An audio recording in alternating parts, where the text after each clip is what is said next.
Good afternoon. I'm Husain Haqqani, Director for South and Central Asia here at the Hudson Institute. Welcome to Hudson. Thank you all for making the time to come for this event. I have the pleasure of welcoming Ambassador Kariyawasam of Sri Lanka. I, of course, have personal ties to Sri Lanka, going back many years, when some of you were probably not even born. The younger crowd I'm referring to, not everybody. I served as Pakistan's ambassador to Sri Lanka in 1992-93, and I have very fond memories of Sri Lanka. It's not just the beaches, it's just not the coconut palm trees, it's not just the tea gardens, it's also the people who are often recognized by those who get to know them as being amongst the warmest and most likable people. And that does not apply to you right now until you've spoken, Ambassador Kariyawasam. We'll determine your likability after you addressed us. Now, that was a joke. I know Ambassador very well, and he's a dear friend. And it's a pleasure for me to have him here today. Sri Lanka is fast emerging as an economic and political powerhouse, disproportionate to its size, both in geographic terms and in population. Since the war came to an end in 2009, the Sri Lankan government has focused on good governance, sustainable development, and greater integration across the nation. Sri Lanka's geostrategic location has helped it emerge as a critical stakeholder in the Indo-Pacific region. 75% of Colombo port volumes are transshipments from India, and over 85% of China's energy imports from the Middle East and mineral resources from Africa transit through Sri Lanka. So the two large Asian giants who have the fastest growing economies in the world right now, contributing significantly to global economic growth, both of them transship through Sri Lanka significantly. More than 60,000 ships ply this route annually, carrying 2/3 of the world's oil and half of all container shipments. KPMG has estimated that freight industry in the Asia-Pacific is set to grow at 12% each year, and the port of Colombo is already seeing around a 15% annual growth rate in transshipments. Now, we also know that Sri Lanka has gone through civil war and tremendous violence. In fact, the time that I spent in Sri Lanka was one of a lot of security checkpoints everywhere, a few suicide bombings every now and then by the LTTE, which thank God is no longer there. The war has ended, but post-conflict issues remain. There are many in this town and elsewhere who are very concerned about the integration of communities hurt by the war. And this issue impinges on how the world views Sri Lanka. There are concerns that there might be an outbreak of conflict again if the integration of communities does not take place and if people are not seen to be treated equally and justly. So it would be good to hear from the ambassador on that front as well. Everybody appreciates the economic achievements and accomplishments of Sri Lanka and the success they have accomplished since the end of the war, but the circumstances of the end of the war will remain controversial for quite some time to come, and we cannot completely ignore that either. Now, I would like to invite Ambassador Prasad Kariyawasam to speak. Let me just introduce him to you. He's a career diplomat who joined the Sri Lanka Foreign Service in 1981. He has held diplomatic assignments in Riyadh, Saudi Arabia, Washington, D.C., Geneva, New York, and most recently as High Commissioner of Sri Lanka to India, Bhutan, and Afghanistan. Ambassador Kariyawasam was also elected as the President of the Council of the International Organization for Migration for the years 2001 and 2002 at its 50th anniversary session, and served as the Chair of the Assembly for Global Development of the Global Development Network based in New Delhi from 2012 to 2013. So, Ambassador, the floor is all yours.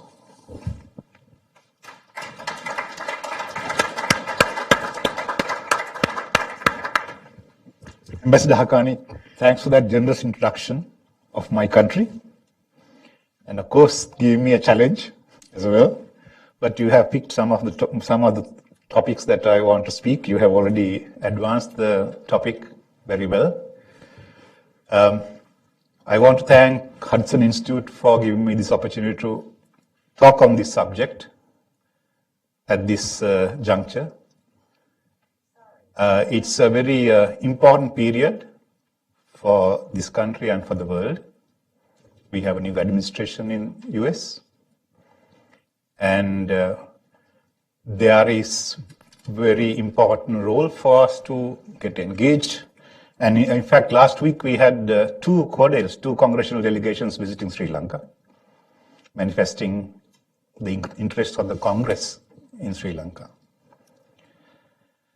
In addressing this timely subject, Sri Lanka as a growing hub in the Indo-Pacific, first let me briefly present context and background to my island home in relation to the topic.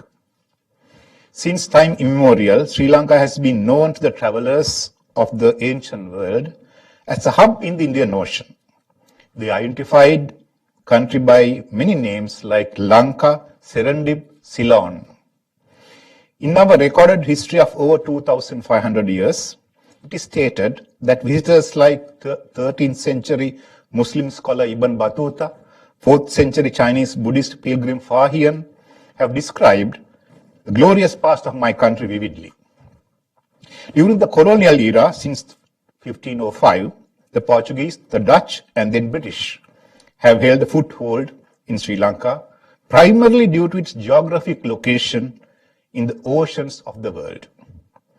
Contacts with the United States started when American merchant ships from New England called at Gull Harbor around the same time that the new American Republic adopted its constitution in 1789.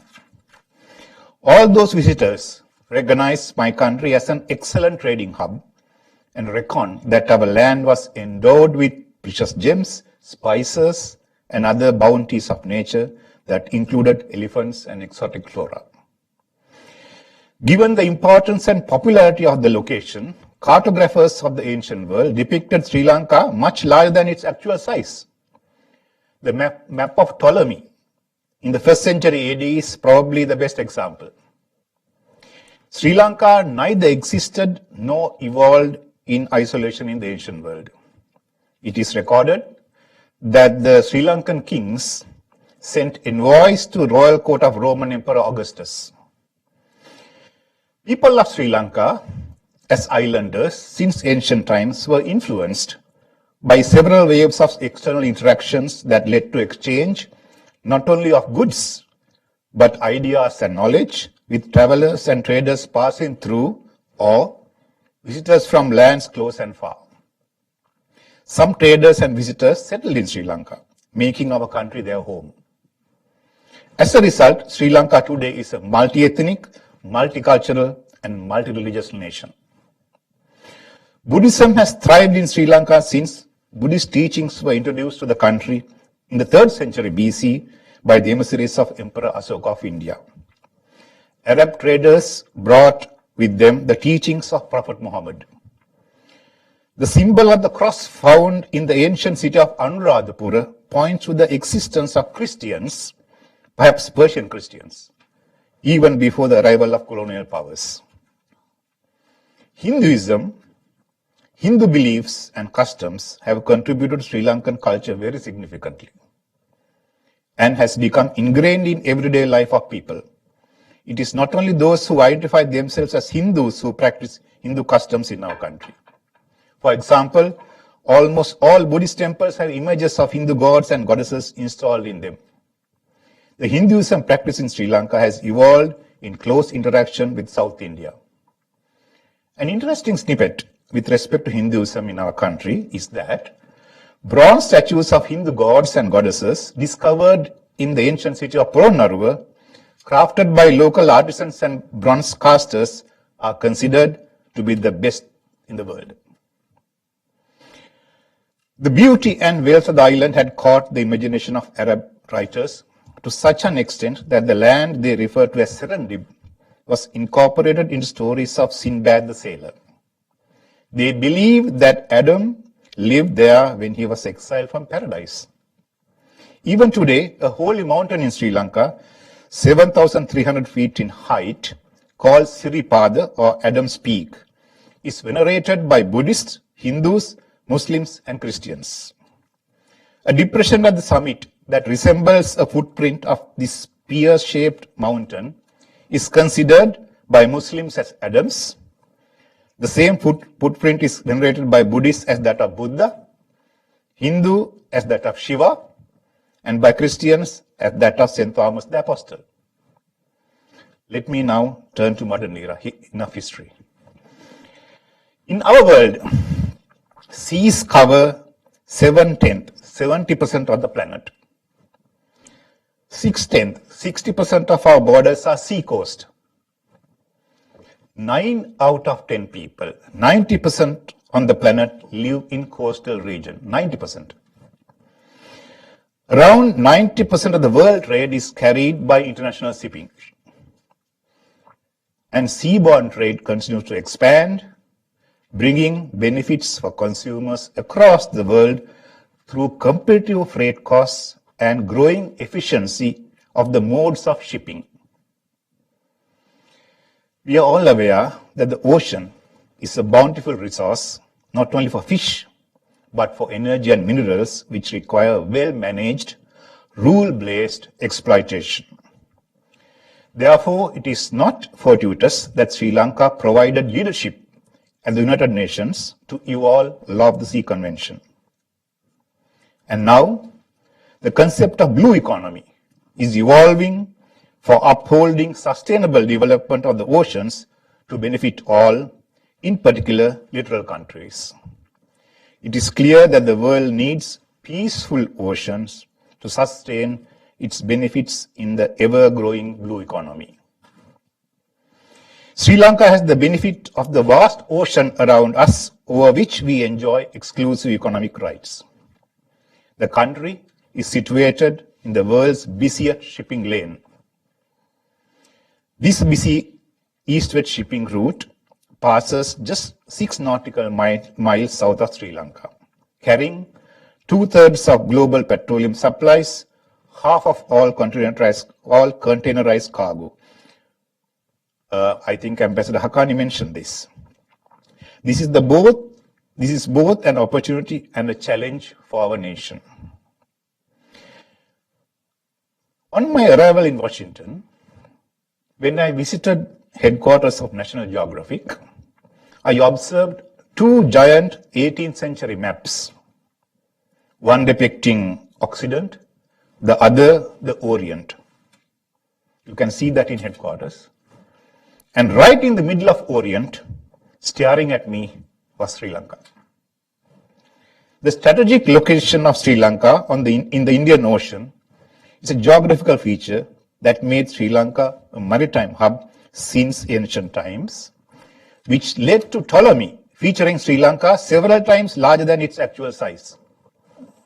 And now, having achieved peace and stability in our country, we are keen and able to reassume an important role as a hub in the Indian Ocean and its extended terrain, Indo-Pacific. After 5 centuries, world economic power is once again shifting towards Asia. It is estimated that by 2030, Asia will surpass other regions on GDP, population, military spending, investment in technology, and even in innovation. These are the estimates. Meanwhile, United States, this country, will remain a predominant power in the Indo-Pacific with its economic and business outreach, as well as its unparalleled naval strength across the seas of the world. We are eager to work with maritime powers of the Indian Ocean and beyond to make our oceans secure for unimpeded commerce and for peaceful navigation. Sri Lanka takes the security of sea lanes and maritime security in the oceans around us seriously. We are determined, as it is in our interest, to work with maritime powers of the region and beyond to ensure that the Indian Ocean is conflict-free. We now welcome, in fact, increasing number of Navy vessels of major sea powers who regularly call at our ports on goodwill visits. In fact, just now, as I speak, US Pacific Fleet and its transport vessel USNS Fall River is at Hambantota Port on the first ever Pacific Partnership Goodwill mission to Sri Lanka from 6th to 18th March in partnership with Sri Lanka Navy. We are eager to work in partnership with countries in the region and beyond on humanitarian and disaster relief operations in the region. We are committed to prevent seaborne conflict and to combat terrorism and piracy and assist in harmonizing geostrategic complexities in the Indian Ocean around us. In our view, an ocean-based security architecture can be built to ensure a peaceful Indian Ocean, which can be extended towards the Indo-Pacific in time to come. In fact, Prime Minister of Sri Lanka recently stated, and I quote him, verbatim, I quote, "We must commit ourselves to an order based on rights of all states to the freedom of navigation, the unimpeded lawful maritime commerce and overflight. Our own futures and the futures of our extra-regional partners are therefore heavily invested on how strategic security is managed in the region. Many countries remain dependent on energy supplies and traded goods that are carried across the region. Those who are geographically located in the region have a primary interest in the security of the ocean, which is more often than not linked to their economies and livelihood of their people," unquote. These are the words of our Prime Minister. In the ever-changing global marketplace, where goods and services are required to be channeled across the world swiftly for the benefit of consumers, market and service hubs have become an essential component in the ever-growing global network of trade and business.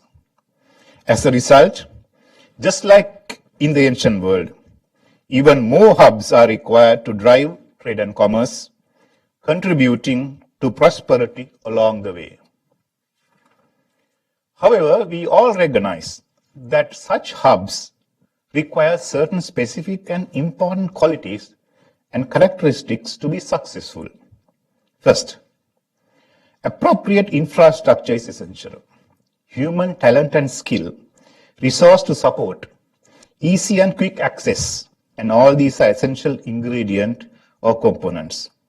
Most importantly, a hub city or nation must provide a stable and peaceful space.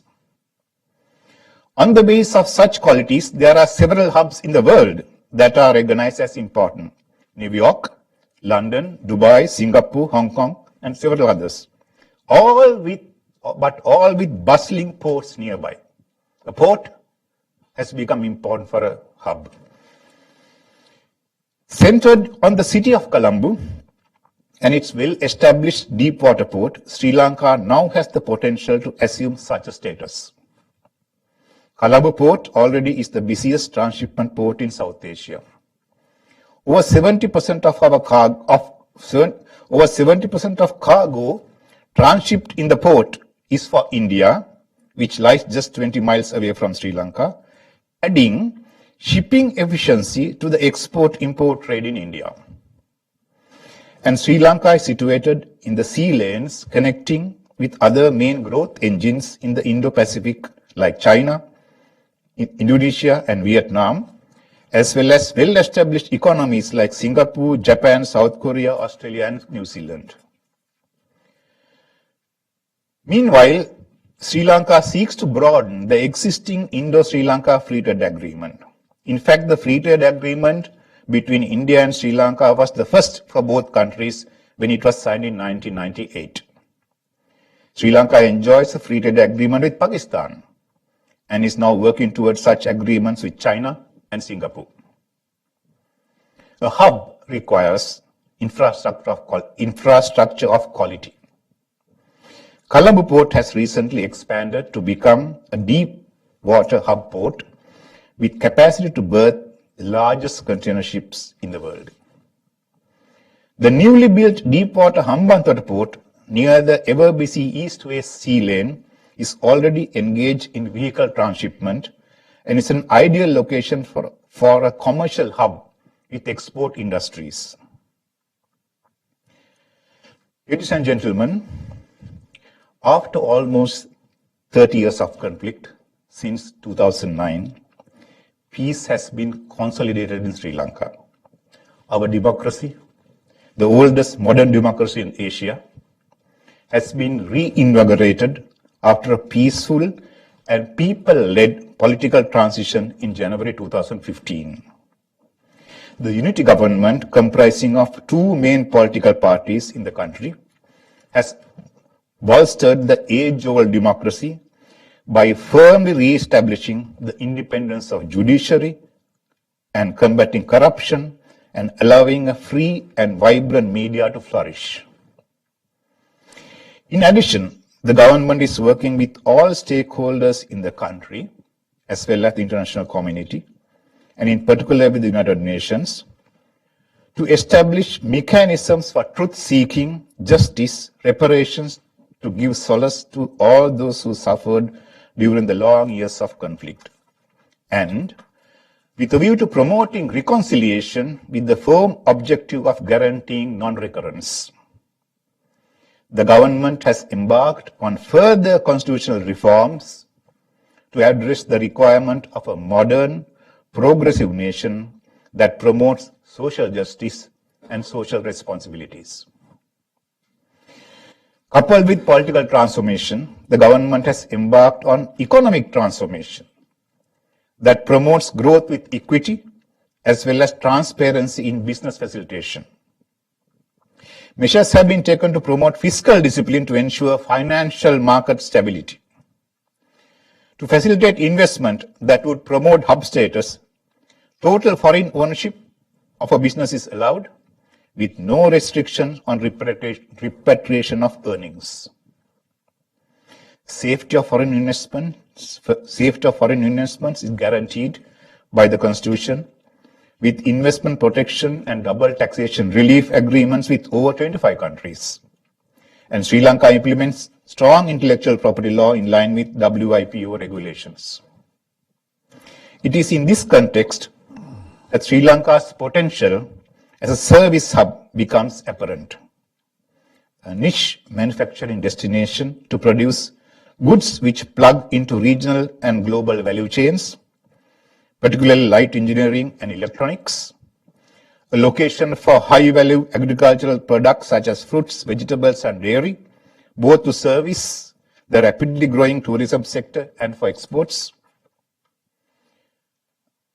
A tangible example of infrastructure improvement is the Western Province Megapolis project.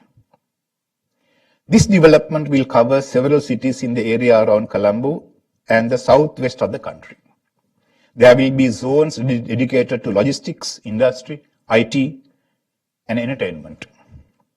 And there will be a financial district centered on the newly reclaimed landmass near the Colombo port called Colombo International Financial City.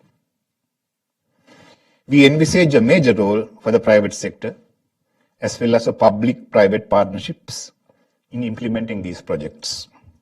For this purpose, the government will further improve the ease of doing business, which we are high in South Asia, and investing as well as trade policy and trade facilitation promotion. A modern economy requires smart people to manage it and more people to power it. Though Sri Lanka already has an educated human resource base with the highest rate of literacy in South Asia and a very high physical quality of life in terms of health indicators, we are now upgrading education, training and skills to create a human resource base which can support a competitive and rapidly modernizing economy. A commercial and trade hub in the modern world needs facilities for rest and recreation as well. Geographically the size of West Virginia and with a population about the same as Australia, Sri Lanka is endowed with unparalleled natural beauty. Ambassador Haqqani mentioned that. Surrounded by warm seas with long sandy beaches and picturesque hill country with naturally climate-controlled tea gardens, world-renowned exotic tropical forests with abundant fauna and flora, including over 6,000 wild elephants and blue whales roaming close to the eastern and southern seas of the country. In the eyes of many, Sri Lanka is truly paradise on earth. And in 65,000 square kilometers of space in Sri Lanka, there are 6 cultural World Heritage properties or sites and 2 natural World Heritage sites recognized by UNESCO. Ancient historical sites of Sri Lanka includes largest brick building in the world in the 4th century AD, an ancient giant Buddhist stupa built brick by brick. The number of tourists visiting Sri Lanka is now growing at an exponential rate. Infrastructure to accommodate this growth is developing fast, with hotels of several international hospitality chains engaged already in this effort. Sri Lanka's cultural traditions that respect the environment are embedded in the psyche of our people. Environment today is a very important aspect in countries' well-being and tourism for everything. This creates a groundswell of public opinion in favor of sustainable development. Sri Lanka is committed to achieving 20% renewable energy usage by 2030, over and above the current 35% of hydropower. Environmental sustainability is central to Sri Lanka's development plan. Sri Lanka has had direct experience with several aspects of international migration. About 10% of Sri Lankans work as temporary migrants abroad, and many more have settled permanently in developed economies. As a result, the country has gained experience in dealing with associated opportunities and challenges. As Sri Lanka becomes fully integrated into the world economy, as a hub in the Indo-Pacific for shipping, aviation, trade and commerce, as well as the financial and service industries, this experience can be leveraged to manage and augment the human resource base as required to be compatible with industry requirements. Hub requires manpower to succeed.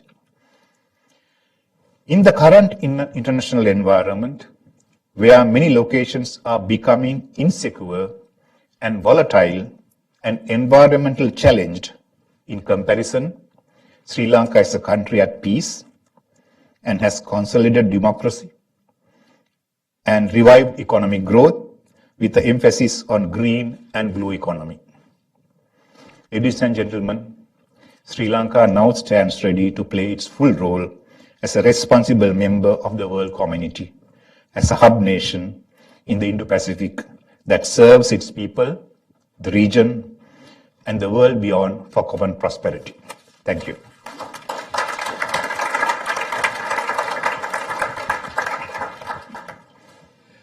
Okay, I think we have, the ambassador didn't address some of the criticisms of Sri Lanka that we have heard from the international community, but I think that can come in the form of questions and answers. So I'll just open it directly to the audience. There's a lot for us, all of us, to chew on. As the ambassador said towards the end, Sri Lanka is prepared to engage with the international community, and the ambassador is prepared to engage with this audience. Yes, sir. The mic is coming to you. Just stand up, identify yourself, and ask the question. And if you're making a comment, please make it short. I'm Dr. P. from Bridging Nations, and nice to meet you, and nice to meet you again. I just recently went to Sri Lanka, and this is the first trip. And what I noticed, I went there for Buddhist and Hindu heritage issues.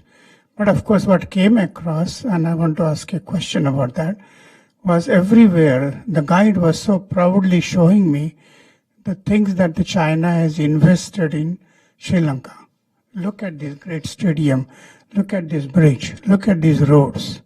So then I asked him, I said, between India, China, and the United States, what do the people think is closest to the citizens of Sri Lanka? So what is your answer to that? Well, you have spoken to one of few people. It's a fact that Chinese have invested and in fact taken a lot of contracts in Sri Lanka to develop our infrastructure. And at the same time, India has done the same. Sometimes there's focus on Chinese projects than what India has done. China has done a port and several other landmark structures in Colombo and around. But India has done similar things. For instance, when the railway from railway to the northern province was totally destroyed by the terrorist activity, militant activity, it was rebuilt by Indian companies in a short while. And now we have a train running to north. And India has engaged in several important projects in the north. So we think both our region, and that's not all, even Pakistan has helped us, other countries have, so regional countries have been there, and Japan has helped Sri Lanka. Some projects are by the highway to Galle has been mostly Japanese work. So it's we feel that many countries in Asia has been partnering with us, but in Colombo you see more Chinese involvement. As far as Sri Lanka is concerned, we welcome any country that can partner with us to develop our economy and infrastructure. What the geopolitical issues are there? US, India, China, strategic issues. So, Ambassador, Your question, I couldn't. What's the question you're asking? Ambassador, let me try and interpret what the gentleman is trying to ask. I think he's concerned about whether Sri Lanka is drawing too close to China in a geopolitical sense, not just in terms of economic investment. Sure, there are investments from everywhere, and everybody welcomes investments from everywhere. I think the concern is something that has been said and written about some time ago, that China has a strategy of becoming a global power. It's looking at spreading its wings, and certain countries, including Sri Lanka, might be wittingly or unwittingly becoming partners and players in that game. Am I correct in interpreting your question? That's the question. What is the role of US in it? Because I just received a message from your friend Ambassador Husain regarding this, what you call the effort of humanitarian thing that US is putting a lot of resources. Right. We have partnerships with US. In fact, I just mentioned US has been a good partner with Sri Lanka. We just had two congressional visits to Sri Lanka. And last year, we had Secretary of State visit in Sri Lanka. And this year, December, US selected Sri Lanka for Millennium Challenge Cooperation Compact Program, which is, as you know, Compact is grant money on the basis of developing a project that will help poverty alleviation. So we have very deep connection with US. And we have very deep connection with India as well. And we have very good commercial relationship with China. And as I mentioned in my statement, Sri Lanka's interest is to work with all countries in partnership and to harmonize geostrategic competition in a manner that it will not harm any country's interest. We have no reason to there's no zero-sum game in this. We don't select one or the other. This is our relationship with countries are exclusively partnerships. So we do not envisage Indian Ocean to become a theater of conflict of major powers. We will do everything to prevent that. And we will work with countries for that purpose. Yes, sir. Right here.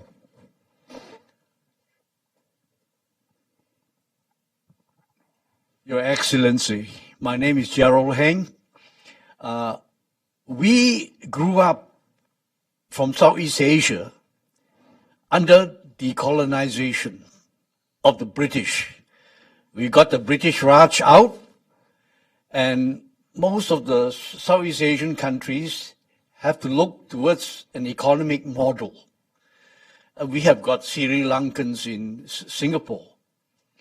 And Singapore, when it got independence, we got a foreign minister who is Raja Ratnam, who is a good Sri Lankan, and we organize what we call an economic development model, which was modeled under the Anglo-American model, which is, we give you good investment prospects in the country, we tax you very low, we let you come in whenever you like and do whatever you want. I'm wondering now that in Sri Lanka, the Tamil tigers and the Sri Lankan lions have fought their battle. Now that you're in peace, I'm wondering, Your Excellency, what is your economic progress model in Sri Lanka? Well, thanks for those comments. In fact, we a lot in Sri Lanka appreciate Singapore's success in economic model, of course. But you are a city-state, and you don't have a baggage that we had to carry for last 3,000 years. Sometimes when you have a long historical baggage, it's now the third richest in the world. Of course. $7,000 American Absolutely. per capita income. Absolutely. After 50 years. Yeah. So we are in a region that our growth will be tied to the regional prosperity as well. We have plans, as I explained in my statement, to make Sri Lanka a hub nation. For that, you have to have the right policies. You have to have the right manpower and the right social and economic policies. So those are being developed, those are being established, but it cannot be done in one go. It has to be a gradual process of liberal and transformative program. So that is what we are doing. For instance, we have made our tax code very simple. Only three levels of taxes, no more. So we are making a tax code very uncomplicated, like Singapore has done. We are making those who want to come and work in Sri Lanka, that process easy. Ease of doing business. So several things are being done too, and most important thing, what Singapore has successfully done is social harmony. Social harmony is the key to for economic success. That the new government that came into power in 2015 is very keen to go through that path. So since the end of conflict 2009, Sri Lanka is a peaceful place. So that's where we are. We appreciate, we value Singapore, but we have to follow our own model. If I understand you correctly, Ambassador, the point you're essentially conveying here is that it's always easier to write on a page on which very little is written beforehand. And historic nations and totally new nations have very different perspectives and contexts, and that is to be understood. Sometimes the Americans always used to make fun of the British at one point in time, but America, with its relatively shorter history, could actually do things and get away with things that couldn't be possible in a place which has several hundred years of history. And so that's something, conflicts included, that are part of it. Is that basically your point? Okay. Young lady there. And I'll come to you right away, sir, after that, because you're right there and the mic can easily move. Yeah. I'm honored to meet you, sir. I'm Hudson Lee, and I'm doing internship here at Hudson Institute. Sri Lanka has just come out of civil war, and what is the long-term political solution where Tamils are brought into politics, society, and economy, and there is accountability? Thank you. Well, as I explained, we have taken, we recognize winning a conflict by military means is not a win. It is not a victory. Victory is winning the hearts of those who were engaged in conflict. So Sri Lanka, the government that came into power in 2015 fully recognized that. So our effort, we have to win peace. There is no victor's justice. Justice is in the minds of people who live in the country. Government is very keen, as I explained, to have a system of reconciliation and development running parallel. Development has no meaning unless the country is reconciled. All communities should be reconciled. So we have a program for that, which is supported by US and all the countries in the world. In fact, we have had a UN resolution sponsored by us too, forwarded by US, with regard to Sri Lanka's reconciliation and justice, accountability, and truth-seeking process. It's a one whole lecture if I start on that path. That's a very long thing, but we are committed to do that. Let's not have it today. Right. But we recognize the importance of that. And that is the way we are very committed to have non-recurrence of a conflict again.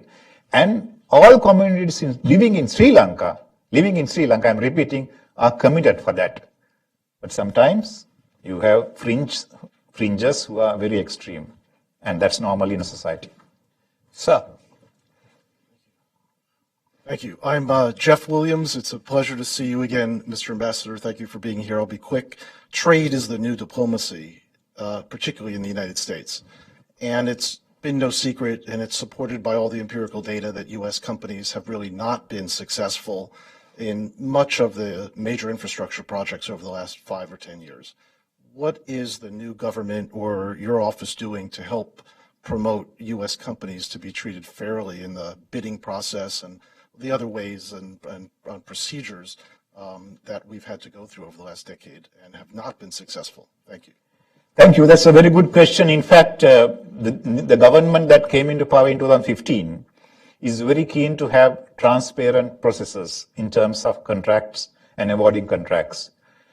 So that is one very important plank of the government. So to have a so-called level playing field. But of course, sometimes some of the contracts in developing countries are always tied to credit. If you don't come with credit, no contract. That is where sometimes Chinese companies and some companies, India, have an advantage. They always come with credit. So sometimes US companies don't have ready credit. Maybe that one reason why some contracts are not coming through. That's nothing unique to Sri Lanka. But we would very much welcome US contractors, US investment to Sri Lanka, and there are one or two now who are seriously going to get some contracts in Sri Lanka. I can't mention that because that's not fair to do that here. I know that they are in the final process of just taking their contract. Ambassador, two things. So China's model of giving easy credit, especially for infrastructure, also has the potential of creating a debt trap, because a lot of times they use the word investment very differently from the way the rest of the world uses investment. They call loans as investment, which is not always the case. So how much does Sri Lanka owe China? And are you headed towards a debt trap with large amounts of money received from China essentially as credits for large infrastructure projects? We have quite a substantial debt portfolio. We have a debt is 70% of GDP, which is at the extreme end. We are not yet HIPC. We are not a highly indebted country, but we are on the edge, and IMF has supported us to keep our economy running. So we have that issue. But that should not stop countries from developing infrastructure. We still feel our debt payment is within manageable proportions, but it is high. Interest payment is high. There are some proposals in terms of having debt equity swap. Those are still in the talking stages. With China or with? With China. Okay. So these are all part of an economic model that developing countries will have to handle in terms of developing infrastructure, which is essential to develop the economy, which is essential to give a good deal for people in Sri Lanka who is crying for a peace dividend, because having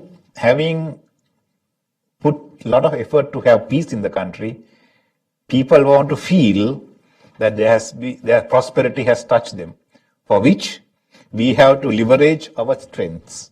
The hub is the strength we have. Tourism has been increasing exponentially. It's every year since 2009, 40% increase year on year. And it's if you go to Colombo, almost every big hotel chain is having a hotel coming up. I was just in Colombo last week with the two congressional delegations. I just counted number of cranes on top of the skyline. I counted 32. So that's a high number in a city. Mainly high rises, apartments, hotels. Okay. So the infrastructure is being created to accommodate a service. Our economy is a service economy now. Economy has become largely service. Does Sri Lanka allow foreigners to own property in Sri Lanka? So condominiums, etc. Yes, condominiums are allowed. Okay, that's happening yeah. as well. Good. Yes, sir. In the middle. Yep. Thank you. Good afternoon. Do you mind standing up so that everybody can see you? Sure. My question is regarding the... Introduce yourself first. My name is Austin. I'm an intern here at Hudson. Okay. My question is regarding Sri Lanka's civil war and lessons learned. America seems to be in the counterinsurgency business for the last 15 years, Sri Lanka being one of the few successful examples of successful counterinsurgency. My question is, what can other countries glean from Sri Lanka's example? Well, one is that carrot and stick is important when you fight extremist groups. If you only have the stick, it won't work, because you have to have support from the ground. Then sometimes our military, our security force adapted beating them in their own game, so to say. You cannot if you have to fight a non-state actor, you can't use big armaments. That won't work. That's of course. You have to have, for instance, our Navy adopted small boat squadrons to defeat LTT small boats. Small boat can't be beat by a big boat. Small boat has to have a small boat. So there are several strategies that our forces use to defeat them. But most important thing is you need to try and win over the people who will support insurgency, and then those who do not, you have to fight hard. Yes, sir. In the middle. Thank you, Mr. Ambassador. My name is Vale Sloan. I'm with Atlas Network. I have a follow-up economics question. With the Sri Lankan government in recent months moving to privatise Sri Lankan airlines, will the privatisation of state-owned enterprises be a centrepiece of the opening up to growth in the Indo-Pacific region for Sri Lanka? Yeah, that's it's a decision that government will take case by case.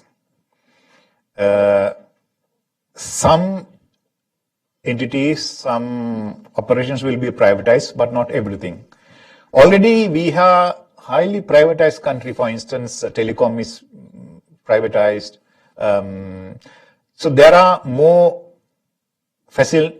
operations that can be privatized.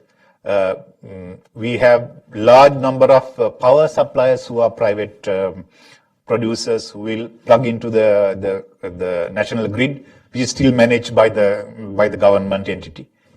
So these are things that the government is committed to increasingly make private sector the engine or the driver, and to government to stay out. But it is impossible to do it in one go, because you are a democracy. And in democracies, people are used to social entitlements. For instance, Sri Lanka is trying to privatize the university education, but there's enormous resistance because we have free education up to university in our country since for last nearly 50 years. I have had my education. I didn't pay a single cent for anybody. So people of Sri Lanka think a social right. So that, of course, when you are in a democracy, when you are used to those social rights, it's very difficult to roll it back. So it's pushing the to keep the economy running and to upgrade the quality, because sometimes the government is unable to upgrade the quality unless private sector get involved and drives that process. So in education, probably the way forward would be to allow private universities which are fee-paying alongside the state universities and giving people a choice that they can go to the state university where the standards may not be that high in their perception, but then that will, is that the model? No, it's like this. State universities are limited. We can admit only certain number of. Right. So the rest go abroad. The rest go to all over the world. Right. They pay fees and go to. Right. And some parents would think that they can keep their children in Sri Lanka if there are universities, private universities, where they can admit. So it will be a paying university. Yes. The government is trying to have the parallel system working, so that government can invest in the state universities also more money to make it better. So that's but the government is, answer your question, government is committed to promote PPP, private public partnerships, privatize industries, promote education and private education. Already there is, in a certain sense, the school education, you have private schools now. They call them international schools, but they are private. Airline is about to be privatized. We are planning to do that. Yeah. Sir. Yeah. My name is Frank Howard. Nice to see you, Ambassador.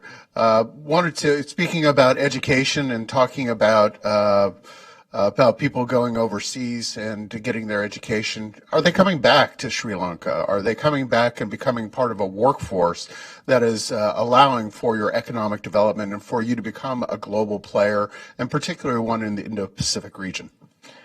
At this point, not enough come back. And we would welcome more people coming back, but those who do well when they go abroad, they don't return because they are absorbed by the economies of those countries. This country is a good example. Because they are absorbed. Diaspora here, how many Sri Lankans in the We estimate about 350,000 Sri Lankan Americans, both coasts, but mostly who come for higher education, especially those who are in science field. When they do well, there are opportunities in this country, and they look at, okay, what do I get in back at home versus what I get here? So we have that issue at this point.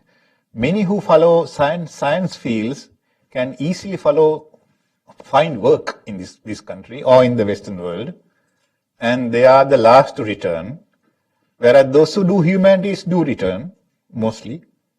So we have that challenge, and our expectation, that's why we are very keen to upgrade our economy in a manner that we can absorb and provide opportunities for those Sri Lankans who have gone abroad and studied and have something to do in Sri Lanka. So it's a question of economy not being mature enough to absorb those who are returning on the one hand, and the other economies paying better for those who have gone abroad is on the other. Right in the middle. Yes, the gentleman here. And we'll try and wind up in the next few minutes, so let's have a few questions quickly. Satu Lemay from the East-West Center. Thank you, Ambassador, for your talk. The gentleman asked the question I was going to ask about diaspora, but let me drill it just a little bit. During the Civil War, obviously, your government was very concerned about diaspora activities, supporting the Tigers, etc. I wondered if you could say a little bit more detail about what the Sri Lankan government is doing now in the reconciliation process to the diaspora communities, quite apart from trying to attract remittances. Yes, I'm glad you asked this question because that's a challenge, one of the challenges we face. We feel, I'm being very frank here, that some of our diaspora communities, not all, who are well settled in outside Sri Lanka, those who are most active are at the extreme ends of their views. In other words, when Sri Lanka is becoming very moderate, people living in Sri Lanka, all communities, those who left the country sometime back during the conflict still remains very extreme in their views, and it makes our work little more tough to implement what the government is doing at home in terms of finding in terms of promoting reconciliation. So some diaspora groups, both ends, are taking very extreme positions, and they are not. For them, they haven't yet absorbed, in my view, the fully what is going on back at home. And the need to be moderate, need to be patient, need to look to the future is not yet there among some, not the majority of diaspora groups, I must say. So there is that those extreme positions are not very helpful to us. So we actually like to appeal to them that they need to be moderate. They need to have some faith in people living in Sri Lanka.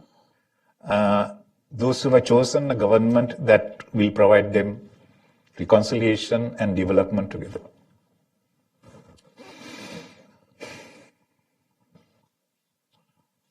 Nice to see you, Ambassador Haqqani and I lived in Sri Lanka at the same time. Yes, we did. Many years ago, and subsequent years I've been an investor in Sri Lanka, which brings me to the two beautiful pictures here. Prior to the election, there was no doubt that the Chinese would finance the port. Since the election, the Chinese want their money back. So who's going to finance this port? I agree with all the statistics, about Colombo being the hub and et cetera, and that it's necessary. But who's going to finance it? No, I think, let me put things in a very simple but in a very proper, correct perspective. Colombo port has nothing to do with China. Colombo port is self-sustaining port, and it is very busy port. There is only one pier run by it has several piers, several quays run by private operators. One pier only Sri Lanka Port Authority, although Sri Lanka Port Authority controls the whole port. There are several quays, several piers. Hong Kong company runs one pier, and there are other companies. And in the east, now there's one new pier is coming up. In fact, most probably an Indian company will get that pier. So Colombo port has no Chinese money. It is running on its own. It is like any other port in the world, where the port is controlled by the country, but several piers are run by different companies. It's a very efficient port, and its turnover time is, I have seen to myself massive container ships come, and within 24 hours they are gone. So it's a running port. So there is Hambantota port was built by Chinese funds, and it is still not fully operational. And most probably Sri Lanka will decide to make it a commercial port on the basis of a joint venture, most probably with a Chinese company, but nothing has been finalized. But if it becomes a commercial port, that is commercial port for everyone. It will be under Sri Lanka's control, but a joint venture. So that this idea of China control in Sri Lanka's infrastructure is far-fetched. There's nothing like that. Whereas debt to China is a fact, and debt to World Bank is a fact. Debt to China. So we have debt to, and we have debt to Wall Street. We have every year we float our bonds in Wall Street, and it is oversubscribed always. There is trust in our economy. B+ rating is given by Fitch. So we have debts to Wall Street. But nobody talks about that. So in modern economies are like that. Modern economies have debt, and I believe this country too has debt. So that's how it is. So we are every individual in this room probably has some debt as well. Last couple of questions. Yes. Nalanthi Samarnaka from CNA. Ambassador, you mentioned China and Hambantota. A lot of people focus on that. But I was curious about Middle Eastern tourism in Hambantota. You see a lot of tourists from the Middle East, some of the aircraft that fly into the airport in Matala from the Middle East. I wonder how concerted an effort has the government made toward trying to get tourism from Middle Eastern countries as opposed to, from the Pacific? Nilanthi, I think Hambantota port used by Middle Eastern carriers have nothing to do with tourism per se. It is just that Hambantota airport is still running at almost not running. We'll have to accept that. It is only few aircrafts come for a day. And there's Shangri-La hotel has come up in Hambantota. Now it is running. What hotel is that? Shangri-La. Okay. Shangri-La has one in Colombo coming up, one in Hambantota is now operational. And they have just started their golf course, so we hope in time to come there will be tourists from Far East. That region tourism is just picking up. Once it starts, we have infrastructure ready. We have the airport, we have the port, and it is now waiting to take off. But I haven't seen Middle Eastern tourists as such in Hambantota, but I have seen a lot of them in Colombo. It's easy to identify them. They have special garb, and there are quite a few families who are there. So that's my knowledge about that. Whether those aircrafts who are coming is coming to use but Hambantota airport is also still, government is trying to see how best we can use that other than having few aircrafts landing. If the port becomes port becomes once again very vibrant, port becomes very highly operational, then the airport can become too, and airport can be a window for greater tourism in time to come in the region, but it's still at early stages. So I'm taking the last question, and I'll try to give it to somebody who hasn't already asked one. Otherwise, I'll come to you. But first, let me see if there's somebody who hasn't asked a question and has one. Okay, then you can have the last question as you had the first one.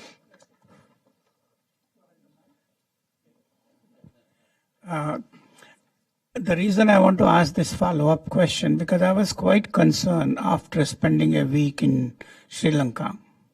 Can you do this for me? Take India, China, and US. Tell us in numbers how much their investments are in Sri Lanka. How many $1 billion, for example, by China? How many $1 billion by US? How many $1 billion by, say, India? And then tell us briefly the terms of their investments.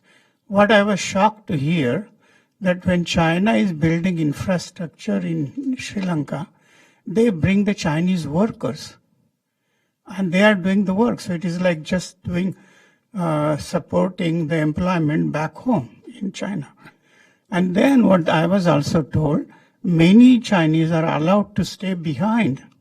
So I said to my guide after hearing this for almost a week, it looks to me China is going to do what East India Company did to India. So am I too paranoid about this? Would you give us a little bit more objective assessment? Well, I'll start with you have several questions. So I think it's good that you ask this so that I can give you information that I know of. Number one, it is true that Chinese bring their workers on some projects. One reason is we want the project to be done quickly. And they bring workers, they do the project, they go out. No Chinese stay behind. That is not true. Chinese do not stay behind and they're not allowed to stay behind. In fact, when they built the airport and the port, they had some workers coming. They were in the camps. There were jokes about the camps, but they were in the camps, they did the work. In fact, I have to compliment Chinese for one thing. When they take a project, if the project is 4 years, they will finish in 2 years. So we like that speed of delivery. No Chinese stay back. But there is Chinese tourism. Chinese are coming as tourists in large numbers. More numbers go to Maldives, but some come to Sri Lanka as well. So that is one. Second thing is about your question about the investment. The biggest investor in Sri Lanka is India, not China. China is doing contracts to build infrastructure on loans and on some grants. For instance, Colombo, there is a theater built by China on a grant. So there are grants and loans. Investment by China is not as high as India's investment. Take, for instance, in Sri Lanka, there are CEOs of foreign national CEOs of various companies. Sri Lanka is becoming now a place for many companies to set up their even headquarters region or operations. Out of the 50 CEOs in Sri Lanka, 45 are Indians. So there is paranoia is not on the part of Sri Lanka, but I don't think anybody should be paranoid about what is happening in Sri Lanka because Sri Lankans themselves are very careful to protect Sri Lanka in a manner that we become a hub in the region, but not a troublemaker in the region. But we have a resource in China's ability to develop infrastructure, to do business, and to develop commercial relationship. So that's a resource we are tapping onto. Many countries do that. India does that. But and I think Chinese projects in India is bigger than in Sri Lanka. They do more in India. And I think that the Chinese pattern of defining, at least in public statements, etc., loans as investment causes a lot of confusion. I just Googled, great resource always. While being a moderator, you can always do that. And I checked the numbers for you. And actually, there was $1.5 billion FDI, foreign direct investment, in Sri Lanka last year. And Hong Kong was the single biggest source, about 160 million, not billions. Then Mauritius, which is probably Indian investment coming through Mauritius, companies that are registered in Mauritius, was next. The Netherlands was the third major source of investment, and China was the fourth, followed by India. The Mauritius investment and possibly others could also involve Indian companies that operate from those sources. So nobody has billions of dollars of investment in Sri Lanka at the moment. But if you are willing to put it in, I'm happy to be the broker and work with the ambassador to make it happen, because at Hudson we like private investment and the private sector. So thank you all, ladies and gentlemen. Thank you, Ambassador, for a wonderful discussion. I am sure that there are many issues relating to Sri Lanka people want to continue to discuss, and I'm sure, Ambassador, you will always be accessible to all those who want questions answered. Thank you. Thanks for your opportunity, and thanks for everybody for coming today.